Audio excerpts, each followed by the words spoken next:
Hello, and thank you for coming.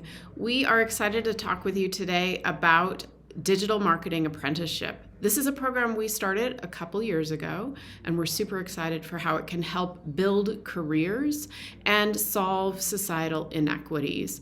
And we would love for more employers to think about having apprentices as part of their teams. So we're going to talk about what our program looks like and how you can add an apprenticeship in your company.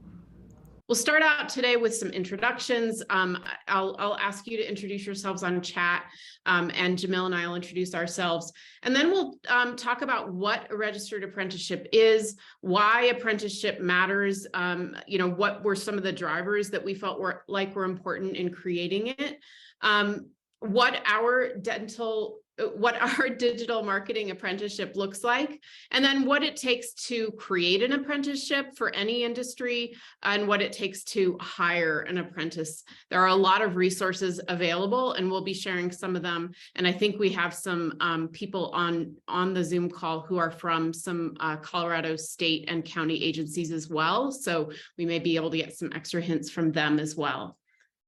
So first off, just to introduce ourselves. So I'm Chris Skavish. I'm the co-CEO of 2 Octobers. I have 25 years of experience in marketing and technology startups, and my not so secret passion is a really fun spreadsheet formula. And I am here with my colleague, Jamil Chugtai, who is our head of people ops. Leads our registered apprenticeship program, and we're super proud he was recognized as Mentor of the Year at the Colorado Apprenticeship Awards last November. So Jamil is such an important part of developing the apprenticeship program here, and making it successful with the 2 apprentices that we have on staff right now. And so he's going to be the one to talk to you about the details of what our specific apprenticeship looks like. Oh, and I said I would ask you guys to introduce yourself. So as I continue talking and introduce you to 2 Octobers, I would love it if you would share in the chat what company you're with, and whether you employ digital marketers or whether you're interested in apprenticeship for a different profession.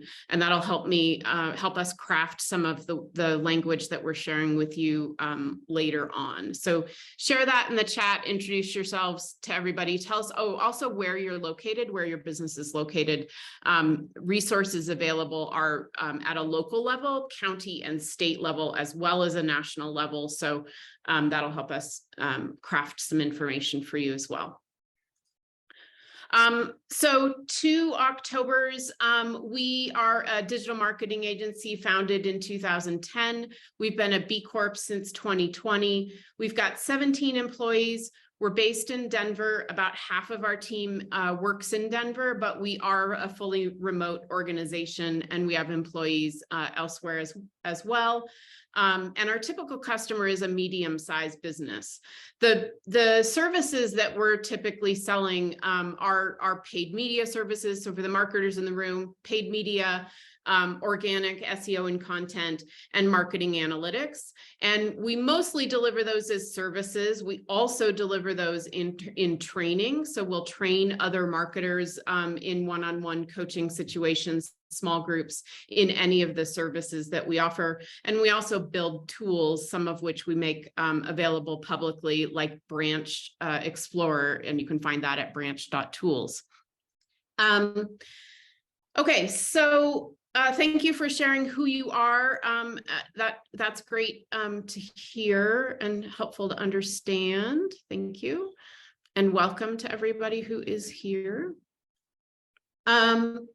All right, so let's talk about what registered apprenticeship is. So just want to get some foundational knowledge here.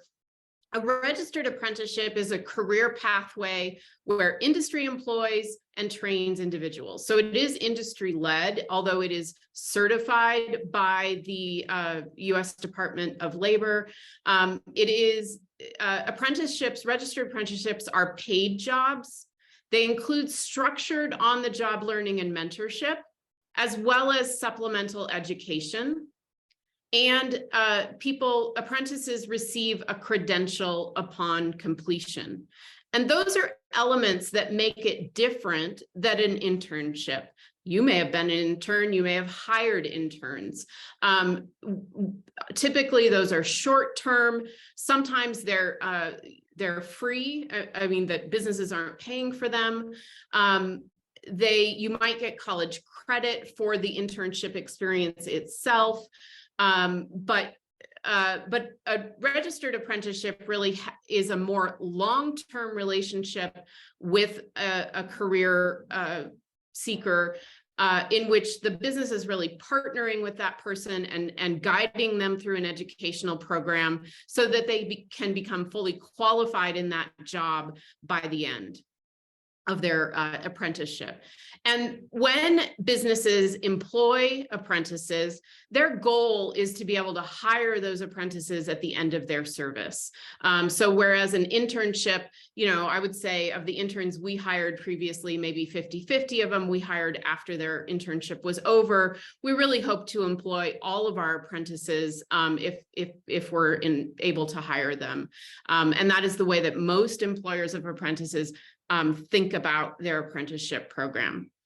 Welcome to some of the new people who've joined us. If you would like to introduce yourself, we would love to hear what business you're with, what state you're in, and whether you are looking at hiring, whether you employ digital marketers or whether you're interested in apprenticeship for a different sort of profession. And that'll help us to customize the information that we're sharing with you as we go along. So why does apprenticeship matter? We're really interested in apprenticeship because it has the potential to change the lives of both individuals and change our society at large. And so let me share with you what that looks like. One of the things that apprenticeship does is it removes barriers to employment and creates a more equitable economy that works for everyone. When we were looking at the people that we hire and the requirements that we have for our team members, having a college degree was just by default a part of all of our job descriptions. And when we really examined what we got out of that, why we needed to have that requirement, and balance that against what all of you know, the realities of the cost of college education now. It costs much more than it did when many of us went to college, and can have an enormous financial impact on people for years to come. Why is that a requirement of being employed in our system? Another way that apprenticeship really works to build a better society is that we think that having a diversity of perspectives and backgrounds makes us better at our jobs and makes us better at delivering service for our clients. We're marketers. We're trying to market things. And if we're not doing that from a position of a diverse team, I don't think that we're able to reach the diversity of America as well as we should be. And finally, partnerships between employers, schools, and workforce agencies foster stronger businesses and communities. And a lot of us are business or community oriented, and this is one way that we can become more tied into the community and benefit the community at large. I want to take one of those areas specifically, the area of equity, and drill down a little bit on that and talk to you about one of the ways we came upon apprenticeship as a solution. So many of you are B Corps like we are, and this is one of the questions that's in the B impact assessment. And so which of the following practices does your company have in place around diversity, equity, inclusion? And this is a lot around recruiting practices. And we were happy when we were filling out the BIA to be able to say, hey, we have a statement in all our job postings with a commitment to diversity. We conduct blind reviews of applicants. We make sure that our job description language and requirements are equitable and inclusive. All of those things are true. And yet when we looked around at the population of our team, it really wasn't very diverse. We're in Colorado. Colorado is not the most diverse state in the US. That has presented a challenge from hiring. So we felt like we were checking all the boxes and yet not producing, developing, supporting a diverse team. So when we were talking with some of the other resources in the B Corp community, one of them, who is a professor at the University of Denver, actually challenged us. We were like, hey, we can't find any diverse candidates. She's like, why is that? Well, maybe you should be working harder. And she didn't answer the question. She didn't tell us how to work harder, but it started us down the path of saying, how can we work harder to solve the problems? Why aren't we seeing more diverse candidates come through our interview poll? And the problem is really in who works in marketing and advertising jobs currently. So when we go to hire experienced candidates, like we are right now, we've got a job post out there for somebody who's got 3 years of business experience. The pool of qualified candidates does not match the diversity of the US population at large. And so if we continue to hire from that pool, I feel like we're going to steal a diverse candidate from over here, this other agency, and then you're going to have to look for another. Like, that's just not improving our society. It's not improving our industry. It's not changing these core statistics. So through the lens of diversity is one of the ways that we came upon apprenticeship as an interesting solution. We at 2Octobers, we've always had junior team members. We've always felt like sharing our knowledge is a passion and a way that we could give to the community at large. Our junior team, before we started The Apprentice, included 2 things. One of them, we had interns who we recruited from local colleges. They were probably in marketing programs at places like the University of Denver. They worked for a summer or a semester. We were like, hey, this is great for them. They get real agency work experience. They can put that on their resumes and they'll have an easier time getting a job. And we did hire a great number of them after they graduated and got some super good employees. It was a great employment pipeline as well. We also hired specialists. So these were people with college degrees who did not have, who were going into their first job. We recruited them from local colleges. They had just earned their bachelor's, and they required still a fair bit of training from us. So one of the reasons I wanted to share this before picture is that, a commitment to training has always been part of what we've done. And that has led us into a good position to be able to support the training of apprentices. But that pipeline of employment was really not targeted to solve some of the societal equity problems that I've been talking about. So I'm going to pass it over to Jamil, who's going to describe to you what our digital marketing program, apprentice program looks like. Great. Thank you, Chris. Hello, everybody. So as Chris mentioned before, our hiring practices looked good on paper, and we had good results from our junior team members before. But the way that we were recruiting them from local colleges was very, we ended up with a homogeneous set of candidates that we would hire on.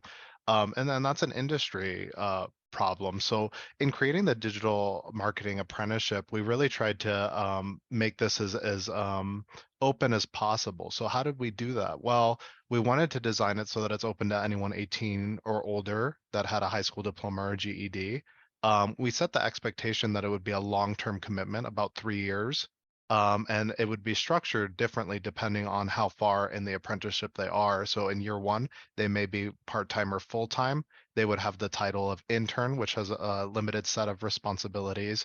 And then as the internship or as the apprenticeship progresses, they move into being a full-time employee with us, taking on that specialist title, which has an expanded set of responsibilities. And in the meantime, while they're progressing through the apprenticeship, they would have on-the-job training, and then also related instruction through community college courses and online courses. And then upon completion of that 3-year apprenticeship, we would intend to offer them permanent employment at 2 Octobers. Next slide, please.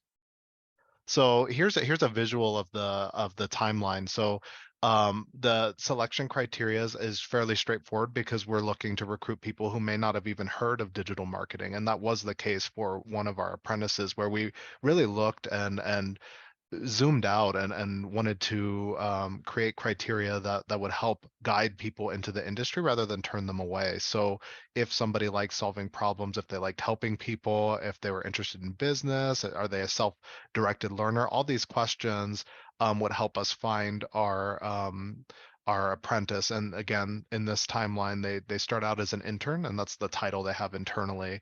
But they're functionally an apprentice at that point. And as you can see here, there's scheduled wage increases throughout the duration of the apprenticeship. So that's built in with the idea that in those 3 years, the person will receive regular adjustments and review of their skills and training. So earlier I mentioned that there's two components to the apprenticeship, and this is the best way I think to think about this, is that there's the on-the-job training that the job provides. So we the digital marketing experts at 2 Octobers, sometimes referred to as journey workers, will train the apprentices in hands-on training, using the resources that we have, working on clients together that we have. And that's paid time. That's working time for both parties involved. And then there's also a related instruction piece, which is the supplemental community college courses and online classes that we selected as a part of the apprenticeship to make it um, to ensure that somebody that we select for the apprenticeship is getting an equitable experience with somebody that has could come in with a college degree. So that related instruction helps focus on some of the softer skills, but also some of the digital marketing background that a marketing major would get. And so really just honing in on what we thought was important for somebody that will be in a 3-year apprenticeship with us to learn. So here's our actual on-the-job training, and so as a digital marketing agency, we actually have a number of different channels that we work in. So I'm not going to go through all of these, but you can see that there's a variety of different components that the apprenticeship will cover over the 3 years. So the idea is that for each of these, for example, for search engine marketing here at the top, that the apprentice is going to essentially make progress in this competency. So our on-the-job training is structured in a way that exposes the apprentice to that over the next few years. If you could go, one thing I want to point out that I think is especially interesting to think about, because we don't often think about this. If you look at our last two competencies here, we've got account and task management and productivity software and technical skills. And those are things that when we were building the apprenticeship, I thought was especially important to get in there, because when we are looking at diversifying the candidate pool that we're looking at, some of the people that we intend to hire may not have the exposure to software that you might use in a college class, for example. So writing in Word documents and turning in documents like that sometimes might not be a skill set. So we wanted to make sure that our on-the-job training and related instruction covered those softer skills as well. Our related instruction is done through the Colorado Community College system. So depending on where that candidate lives, we would work with a different community college in their area to make sure that they can take a few classes that we've identified as being important to the apprenticeship. And a second part of the related instruction is delivered through online learning through Coursera, with a selection of classes there as well. And then I think we have them outlined here in the next slide. So you can roughly see we tried to distill the essence of what we thought a recently hired college graduate might have exposure to that would make them successful in this role. So different classes that the apprentice will take throughout the 3-year term.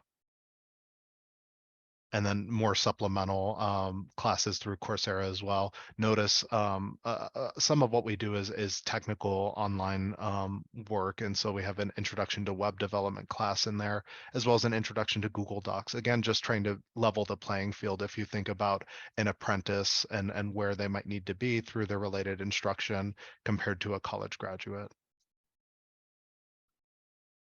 Upon completion of the apprenticeship, you would be certified as a digital marketer by the Department of Labor. And as I said before, we intend to hire and retain those apprentices as well. The exciting thing about this is that that person would be fully qualified in our fast growing industry. And there's wage increases as well. So upon successful completion of the apprenticeship, we've helped somebody start a career, and so they can take their skills that we've taught them, and hopefully they stay with us, but they could also go somewhere else if their life moves them that way. Great, thank you. So that's what our apprenticeship looks like. It took me a long time. Jamil and my business partner, Nico Brooks, who's on the line with us too, are the ones who developed the apprenticeship program. And it took me a long time to sort of understand the mechanics of what an apprenticeship program is and how other employers could sort of follow in our footsteps or share the work that we've done to hire their own apprentices. And so that's what I'm going to describe here. The first thing I want to point out is that you can create an apprenticeship, a registered apprenticeship, in a lot of areas that really wouldn't have occurred to me before. I think we've all heard of apprentices in plumbing, in the skilled trades, in plumbing and electricians. But when I was looking through some other registered apprenticeships that exist in Colorado, there's a lot of K-5 and 6 to 12 teachers, general insurance associates. So there's a lot of white collar jobs here. It's particularly, there's a lot of IT jobs that have apprentices, database technician, IT project manager, things like that. So really, I think the sky's the limit in what kind of apprenticeship can be created in what profession. And it really just needs an employer or another kind of sponsor to take that forward. So here's what it looks like. Let's imagine that we're going to talk about the digital marketing apprenticeship. And if you want our help in deploying that at your business, but if you're starting from scratch, like we did, a registered apprentice program is operated by a sponsor, which is typically a business. It could also be an industry association. So I'm going to guess that the National Association of Electricians sponsors their apprenticeship, and as a sponsor, it means that you're defining it, you're registering it, and you're tracking people's progress towards the certification and reporting on that stuff to the Department of Labor. And community colleges can also be the sponsor. So if you wanted to create a registered apprenticeship program, let's say that you wanted to create one for creative design or something like that.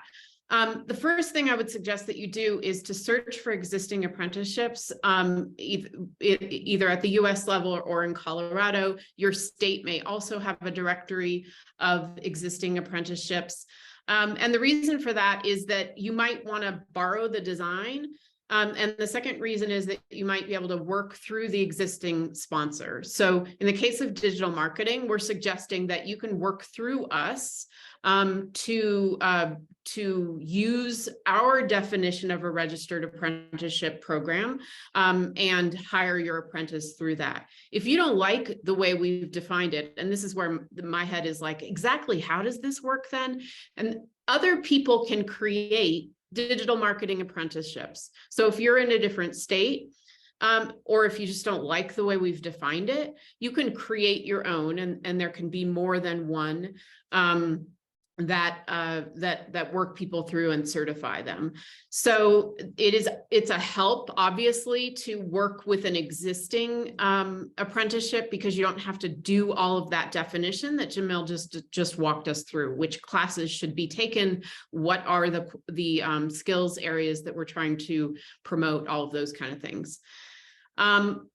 One of the things that's also really exciting that we didn't know before we started this process, but we learned quickly as we showed interest, is there are a lot of resources available at county, state, and national level to help you with apprentices. There's a lot of thought leadership in government and other areas around how valuable work-based learning is to improving the equity in society.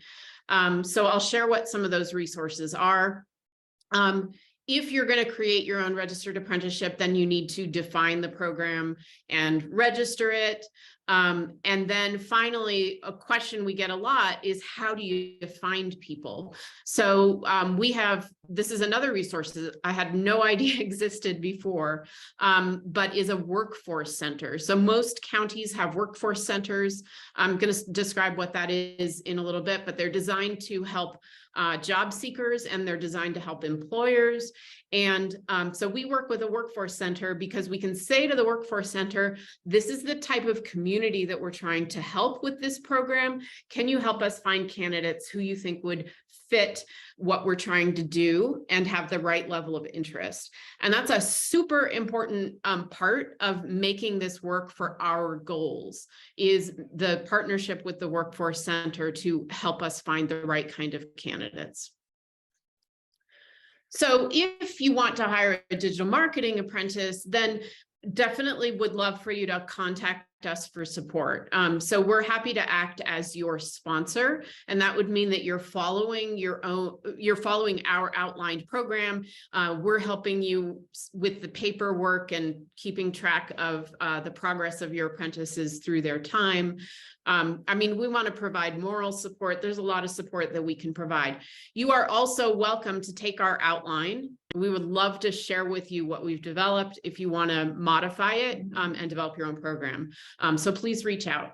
And then we're also in the process of developing programs to train apprentices employed by other companies, because we know that not all businesses have training sort of in their DNA. Maybe your team is more used to hiring more senior talent, or I don't know, one of the disciplines that's part of the digital marketing program isn't something that you have a lot of strength in. Any set of circumstances, we're really interested in expanding our training and offering it outside of our own apprentices. And I could talk a lot more. Like, I think there's a grand vision for how we could work as an industry together and hire lots of apprentices, have them work in a cohort, give each other support. There's a lot of really interesting things we can do as we build out this program. Okay, so I mentioned that there is assistance. There's so much assistance. So the first thing to know about is that there are these people called apprenticeship consultants, and they are employed at different state and county level agencies, and their goal is to help you develop apprentices and put them in place in businesses. And so you can find one of those by reaching out to, there's a form on apprenticeship.gov, which this link takes you to, and I'll send this out afterwards. And then there are state apprenticeship offices and initiatives. I included a couple links here based on some people that that are attending today. And then there's additional design support you can find typically from places like local community colleges. The Colorado Community College Association has an apprenticeship support program, and nonprofit organizations like Jobs for the Future, which are also just all built around making apprenticeship work. What we found when we started to do some reach outs to these organizations is they were so excited to talk with us. I actually just ran into somebody in education this morning who was like, we need more people in business. And that is my experience, right? That people in government and education have all these great ideas, and they really need to partner with business to bring those ideas to fruition. So I think you're going to find a lot of interested parties, and Kat Plaza, who's on the call with us today, put her contact information in the chat. She's somebody who can help. I also want to point out that there is funding. There is way more funding than I realized out there for people who businesses that want to participate in apprenticeship. So Colorado right now is offering up to $7,500 for a business not currently involved in apprenticeship to add an apprentice. This thing comes in 2 payments. So you get one when you hire and one when you retain them. but it's simply a grant to help you offset the costs of hiring and training this employee. Other states have similar programs. So look, it's worth asking your apprenticeship consultant or searching around a little bit to see what those are. Like a lot of government programs, I think, the grants come and go, they've got deadlines, they run out of money. So just stay on top of that. I'm staying on top of that because we didn't get this grant and now we already have an apprenticeship. So I'm hoping maybe there'll be another grant that would allow us to scale up the program. And then workforce centers. So so this is a thing I didn't know existed, but you can find a local workforce center. And I've provided some links here. They provide free services to assist employers with hiring and job seekers with finding jobs. So they do things like help with recruitment of workers, help with pre-screening of candidates, doing referral services, helping you identify tax credits that can include things like training reimbursements. So as a small business, I think it can help you tie into government resources that you may not have been available, may not have been aware of. So once you raise your hand, you're going to get access to a lot of this information, but you can use some of these links to take a look at what some of the resources are that are available. Okay, so let's say, I hope I've convinced you. I hope that you're really intrigued about this as an opportunity that might fit into your business. And I wanted to take a few minutes to just talk about what some of the keys for success are in having apprentices. We are a small business. We're 17 people right now, and we have 2 apprentices. And I'm not going to lie, it takes a lot of resources to train those apprentices and make them successful.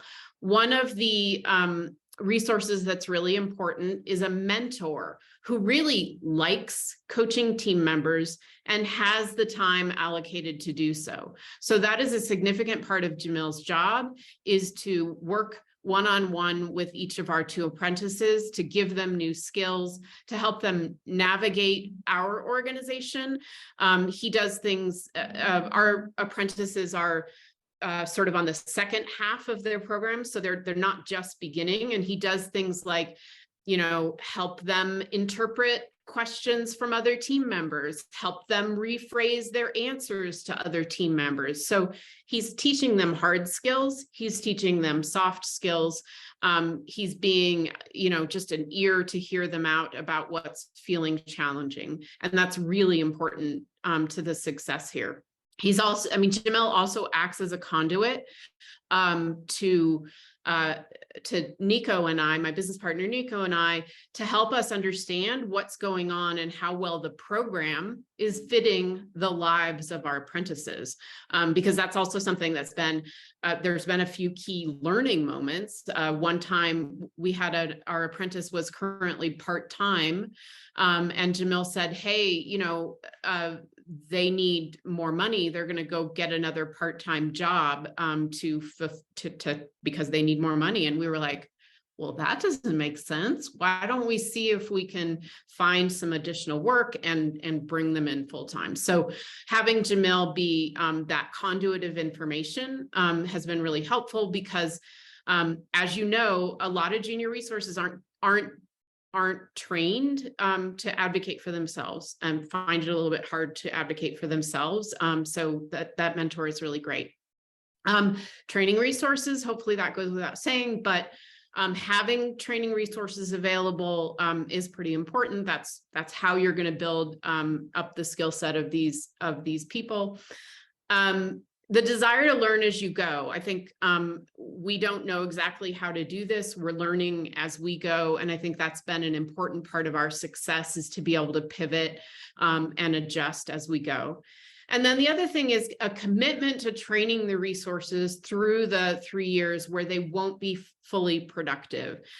So I made this sort of funky graph to sort of say, they're fully productive at the end of their training period, which means we're carrying an employee who is not fully client billable in our language for a lot of those 3 years. So just understanding what that looks like from a financial perspective with your business is important to taking this on.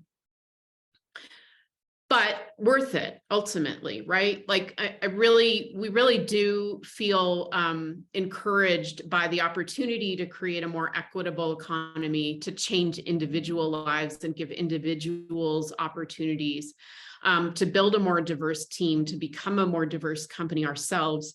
A lot of apprenticeship benefit that businesses find is being able to develop their own talent. And so if you find experienced talent that is trained the way you'd like them to be trained, hard to find, which we have, developing your own talent is a good investment to make for your future employment pipeline. And then it also fosters stronger communities with these ties between business, education, and government.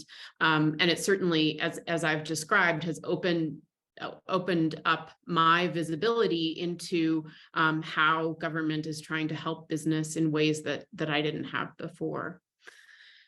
Thank you for watching. Please reach out to us if you have any questions. Find us at 2octobers.com.